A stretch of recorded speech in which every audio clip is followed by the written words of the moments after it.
Le graphique qui allait tout changer est apparu sur l'écran d'ordinateur du docteur Sofia Romano à exactement 3h22 du matin. En tant que principale analyste des fréquences sismiques du sud de l'Italie, elle avait passé 15 ans à étudier les schémas des tremblements de terre. Mais les données provenant des champs phlegréens défiaient tous les modèles qu'elle avait jamais créés. Le système volcanique ne produisait pas seulement 1000 tremblements de terre par mois, il les produisait selon une séquence mathématique qui correspondait à un équipement industriel approchant une défaillance mécanique catastrophique. Ce que Romano découvrit fut une accumulation de résonances de fréquences dans un système géologique. Les tremblements de terre n'étaient pas de simples libérations aléatoires de la tension tectonique. Ils étaient des impulsions de pression synchronisées provenant d'un système de vapeur souterrain massif, fonctionnant tel un gigantesque moteur à piston. Chaque événement sismique était précisément programmé pour amplifier le suivant, générant ainsi ce que les ingénieurs nomment une accélération harmonique menant à une défaillance explosive du système. L'analyse fréquentielle a mis en évidence un phénomène sans précédent, une précision mécanique absolument remarquable au sein d'un chaos géologique. L'intervalle de temps entre les séismes diminuait suivant une courbe exponentielle, ce qui suggérait que le système de vapeur approchait de ce que les physiciens appellent la fréquence d'oscillation critique, le point où des cycles de pression rapides conduisent à une défaillance explosive instantanée. Le système souterrain n'était pas en train d'accumuler de la pression de manière aléatoire, il s'organisait activement en vue d'une libération explosive et coordonnée. Les modèles mathématiques développés par Romano ont révélé une chronologie si surprenante qu'elle l'a contraint à supprimer les données et à refaire l'analyse à 3 reprises avant de pouvoir finalement accepter ces résultats.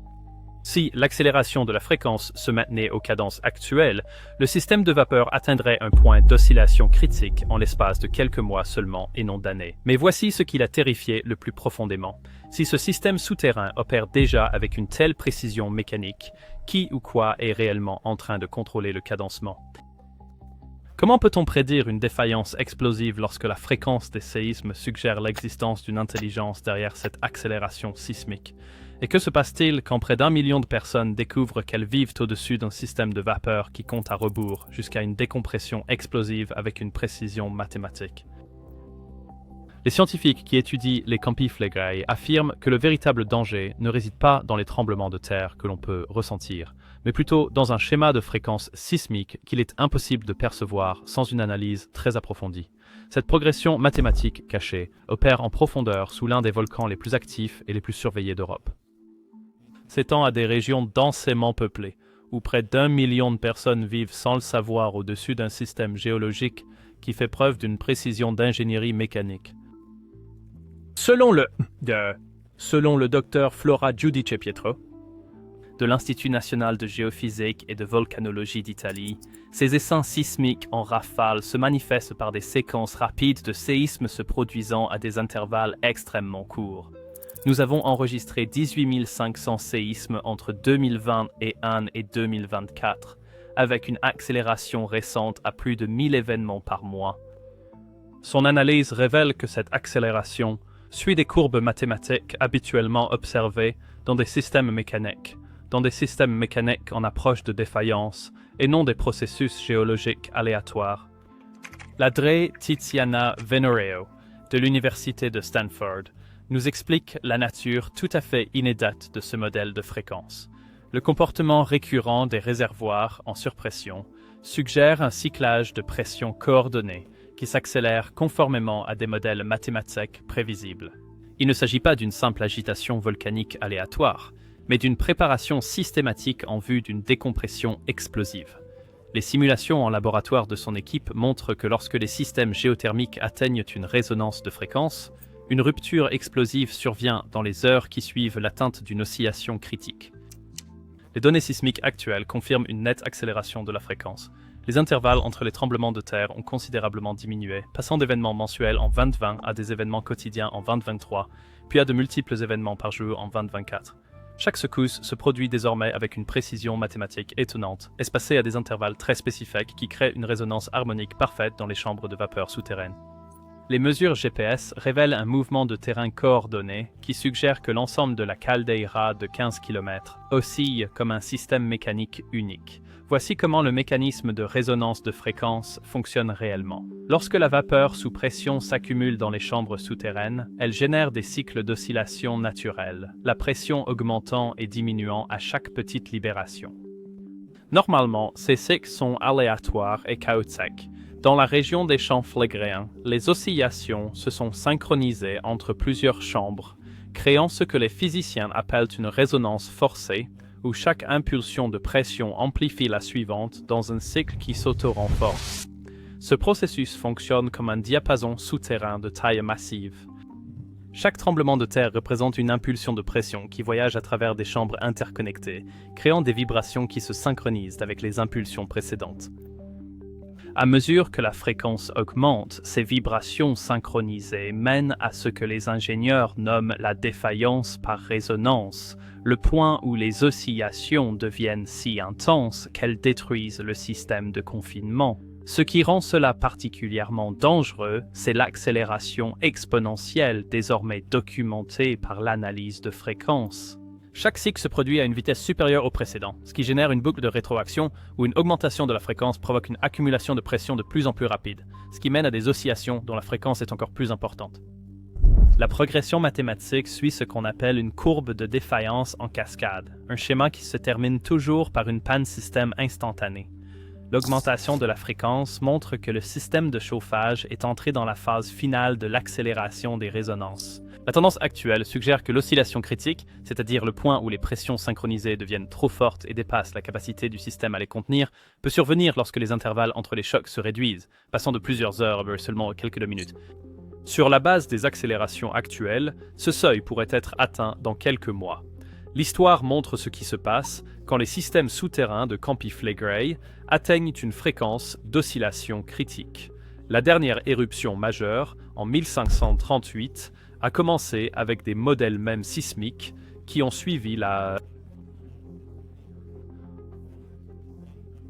une progression mathématique qui est en ce moment en train d'accélérer sous la ville de Naples. Le 15 août 1138, les registres historiques décrivent des tremblements de terre rythmiques qui ont commencé à avoir lieu à intervalles réguliers, initialement séparés par des jours, puis des heures, puis minutes. Les témoins contemporains ont écrit des mouvements de terre si précis que les cloches de l'église sonnaient à des moments prévisibles alors que les vagues sismiques passaient dans la région. Les sismologues modernes analysant ces registres historiques reconnaissent la signature de fréquence, résistance, accélération, la même pente apparaissant dans les données actuelles. Le 27 septembre a amené la phase d'escalade que l'analyse de fréquence prévoyait.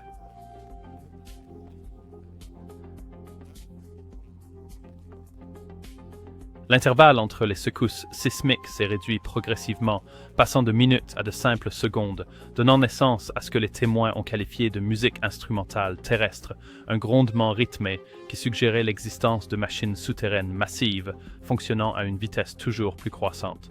La progression mathématique avait atteint ce que l'on appelle aujourd'hui le seuil de fréquence critique. Le 29 septembre 1538 a marqué la culmination explosive. Lorsque le système de chauffage souterrain a enfin atteint la faillite résonante, l'explosion explosive a été instantanée et dévastatrice. Le système qui avait patiemment construit la pression à travers des oscillations synchrones durant des semaines a libéré l'intégralité de son énergie accumulée dans une détonation coordonnée qui s'est produite à plusieurs reprises simultanément. Monte Nuovo, montagne nouvelle, a augmenté de 140 mètres en seulement 8 jours d'activité explosive continue. Ce qui rend cet antécédent historique terrifiant, c'est la fréquence documentée de l'accélération précédant la défaillance explosive. Les contes médiévaux décrivent des intervalles de tremblements diminuant de matin en soirée, à chaque heure, sans pause, une progression correspondant au modèle mathématique actuel des effets cascadeurs de résonance. La fréquence de l'explosion en 1528 a eu lieu précisément lorsque la fréquence de l'earthquake a atteint le point critique que les systèmes contemporains étaient incapables de mesurer, mais que les témoins pouvaient percevoir comme de la musique. Plus important encore, la fréquence d'accélération historique s'est produite sur plusieurs mois, ce qui a donné aux populations rurales le temps de fuir en toute sécurité. L'accélération actuelle se produit à des taux bien supérieurs à ceux de Mullinstein 38, amplifiés par les conditions souterraines modernes qui intensifient les effets de résonance. La même progression mathématique qui a mis des mois en 1538 aurait pu atteindre la fréquence critique en quelques semaines ou jours, dans les conditions actuelles. Tous les instruments d'analyse de fréquence à Campy-Flegrei détectent la même signature mathématique alarmante. Les moniteurs sismiques montrent des intervalles de choc diminuant selon des courbes exponentielles, correspondant aux simulations de laboratoire des faillites mécaniques. L'analyse harmonique avancée révèle des oscillations de pression synchronisées sur l'ensemble du système Caldeira de 15 km. Depuis septembre 2023, la surveillance de fréquences a enregistré ce que les scientifiques appellent une accélération de convergence harmonique, un timing earthquake formant des séquences mathématiques suggérant une organisation souterraine coordonnée. La fréquence actuelle de 1000 séismes par mois représente un seuil de fréquence indiquant que le système de chauffage a atteint la phase de cascade des résonances où chaque impulsion de pression amplifie la suivante en cycle exponentiel. Le développement le plus inquiétant est la détection de la précision mécanique dans le chaos géologique. L'analyse informatique révèle un timing sismique qui correspond à l'utilisation d'équipements industriels sous contraintes extrêmes, une cyclisation de la pression se produisant avec la régularité mathématique de systèmes d'ingénierie proche de la défaillance. Ce niveau de précision dans les processus géologiques naturels n'a jamais été documenté dans aucun système volcanique mondial. L'analyse harmonique actuelle révèle des fréquences oscillatoires qui correspondent à des simulations de décompression explosive en laboratoire. Le système souterrain opère à des fréquences résonantes, créant des vagues statiques à travers plusieurs chambres interconnectées, menant à ce que les physiciens appellent une synchronisation explosive de libération. Les mesures de température confirment que ces oscillations génèrent de la friction, ce qui accélère encore l'approche du seuil de fréquence critique. Si Campy-Flegrei atteint cette fréquence critique, il n'explosera pas graduellement, mais plutôt instantanément, à travers l'ensemble du système Caldeira. Lorsque les oscillations de pression synchronisées atteignent leur point critique, elles ne peuvent pas être détectées par les systèmes de détection existants car l'explosion est trop rapide et couvre toute la zone de détection. Finalement, lorsqu'elle dépasse la capacité de confinement des chambres souterraines, le dégagement explosif se produira simultanément à partir de plusieurs points, créant des explosions de vapeur coordonnées avec une énergie combinée équivalente à de multiples catastrophes industrielles. La défaillance de résonance initiale se produirait en quelques secondes dans toutes les chambres de pression connectées. Des explosions de vapeur éclateraient simultanément depuis des dizaines de points à travers la caldeira, créant des ondes de choc qui s'entrecroisent et s'amplifient mutuellement par interférences constructives. L'énergie explosive combinée générerait des ondes de choc capables de raser des structures sur un rayon de 20 km, quelques minutes après la rupture de résonance. En moins de 10 minutes, les ondes de choc harmonique déclencheraient une défaillance en cascade des infrastructures dans toute la zone métropolitaine de Naples. Les bâtiments, les ponts et les infrastructures souterraines, même conçus pour résister à des séismes individuels, seraient confrontés à des ondes de choc harmonique. Celles-ci créent une résonance structurelle, ce phénomène qui pousse les constructions à osciller de manière incontrôlable jusqu'à leur effondrement.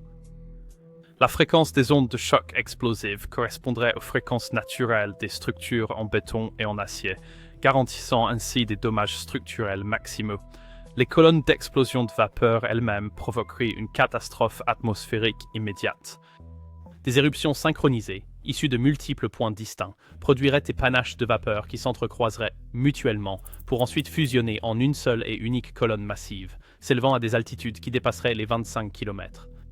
Cette colonne d'éruption coordonnée créerait son propre système météorologique, générant des orages électriques, des pluies acides et des ondes de choc atmosphériques qui pourraient affecter le trafic aérien dans toute l'Europe du Sud. Toute intervention d'urgence serait impossible en cas de défaillance de résonance. La nature harmonique des explosions créerait des ondes de choc continues, plutôt que de simples événements d'impact, rendant les opérations de recherche et de sauvetage impossibles tant que le sol continuerait d'osciller. Les systèmes de communication, les réseaux de transport et les infrastructures d'urgence seraient confrontés à une contrainte harmonique constante qui empêcherait toute réponse efficace en cas de catastrophe, jusqu'à ce que les oscillations finissent par s'atténuer. La modélisation mathématique suggère qu'une défaillance par résonance au Campy-Flegrei se prolongerait durant plusieurs heures plutôt que quelques minutes, avec des oscillations souterraines qui maintiendraient une fréquence explosive jusqu'à ce que toute l'énergie de pression accumulée soit entièrement libérée par une détonation de vapeur coordonnée. Des scientifiques de l'Institut national italien de géophysique et de volcanologie, de l'Université de Stanford et des réseaux internationaux de surveillance sismique sont parvenus à une conclusion sans précédent. Campiflegrei présente des schémas de résonance de fréquences qui sont révélateurs d'un passage imminent d'une libération progressive de la pression vers une rupture mécanique de type explosif. La Drei Flora Giudice Pietro l'a formulé sans détour. Ces essais sismiques qui ressemblent à des explosions sont caractérisés par des intervalles de temps entre les événements si courts qu'ils génèrent des schémas d'oscillation continue. Poi, ioin se trai brisoi. La progression mathématique suggère que nous sommes en train d'assister à une accélération harmonique en direction d'un seuil de fréquence critique. Son analyse indique que le système géologique approche d'une défaillance en cascade par résonance, un processus qui culmine toujours en une libération explosive instantanée. La Diana Venorio de Stanford a ajouté « Le schéma récurrent du comportement des réservoirs soumis à une pression excessive montre une précision mathématique qui est comparable à celle des systèmes conçus pour résister à des contraintes extrêmes. Lorsque des processus géologiques naturels manifestent un tel degré de précision mécanique, cela révèle une préparation systématique en vue d'une défaillance coordonnée. Ces simulations effectuées en laboratoire confirment que la résonance de fréquences au sein des systèmes pressurisés conduit à une décompression explosive quelques heures seulement après avoir atteint l'oscillation critique. Les agences internationales de surveillance des fréquences ont discrètement commencé à suivre le rythme sismique de Campiflegrei, le considérant comme un modèle potentiel pour la prédiction des défaillances volcaniques explosives à l'échelle mondiale. Leur analyse révèle que la précision mathématique dans la chronologie des séismes représente une nouvelle catégorie de menaces volcaniques, excédant les capacités traditionnelles de prévision des éruptions. Pour la première fois dans l'histoire sismique, des chercheurs documentent comment les systèmes géologiques peuvent atteindre une précision mécanique dans les processus naturels, offrant des aperçus sur le comportement volcanique qui pourraient révolutionner la prédiction des éruptions et les protocoles d'intervention d'urgence. Le mécanisme de résonance de fréquence, tel qu'identifié au champ flégréen, pourrait également se manifester dans d'autres grands systèmes de caldeira comme Yellowstone, Long Valley et Toba. Si des systèmes géologiques peuvent atteindre des fréquences d'oscillation synchronisées qui mènent à des défaillances explosives coordonnées, des schémas de résonance similaires pourraient se développer inaperçus dans d'autres sites volcaniques à haut risque. À l'échelle mondiale, la précision mathématique documentée au champ flégréen remet également en question des hypothèses fondamentales concernant la prévisibilité des phénomènes géologiques. En effet, la surveillance volcanique traditionnelle part du principe que les processus naturels sont intrinsèquement chaotiques et qu'ils résistent à toute tentative de prévision précise. La résonance des fréquences suggère que certains systèmes géologiques fonctionnent avec une précision mécanique, qui pourrait permettre des prévisions temporelles précises pour les événements explosifs. Ce qui est peut-être le plus significatif, c'est que l'analyse de la fréquence des Campiflegrei révèle qu'une éruption volcanique explosive pourrait être prédite grâce à la modélisation mathématique, plutôt que par l'observation géologique traditionnelle. Si les systèmes souterrains fonctionnent réellement avec une précision mécanique, la transition entre une libération progressive de la pression et une défaillance explosive pourrait être calculée avec une exactitude d'ingénierie, plutôt que simplement estimée par l'intuition géologique. Campiflegrei a franchi le seuil des 1000 tremblements de terre et est entré dans une phase d'accélération mathématique le menant vers une défaillance d'oscillation critique. Les modèles de résonance détectés par l'analyse de fréquences montrent que le système de vapeur souterrain fonctionne avec une précision mécanique, synchronisant les impulsions de pression à travers de multiples chambres en préparation d'un dégagement explosif coordonné. Les intervalles entre les tremblements de terre diminuent selon des courbes exponentielles, à l'image d'un équipement industriel en approche d'une défaillance catastrophique, et 900 000 résidents vivant au-dessus de ce système sont confrontés à une menace géologique qui révèle une précision d'ingénierie au cœur même du chaos naturel. La progression mathématique suggère qu'une défaillance par cascade de résonance pourrait se produire lorsque les intervalles entre les tremblements de terre se réduisent à des minutes plutôt qu'à des heures. Au taux d'accélération actuel, ce seuil pourrait être atteint en quelques mois et non en années. Qu'en pensez-vous? Sommes-nous en train d'assister au tout premier cas documenté d'une accélération de résonance géologique qui pourrait permettre des prévisions très précises concernant le moment d'une défaillance volcanique explosive? Si ce système souterrain opère véritablement avec une précision mécanique, la progression mathématique pourrait-elle fournir le moment exact où un seuil de fréquence critique sera atteint? Ceci est Earth Attacks, où nous décodons les schémas mathématiques cachés qui régissent les systèmes les plus dangereux de la Terre. Abonnez-vous et rejoignez-nous dans cette aventure. Lorsque les tremblements de terre commencent à être parfaitement réguliers, le compte à rebours d'une défaillance explosive a commencé.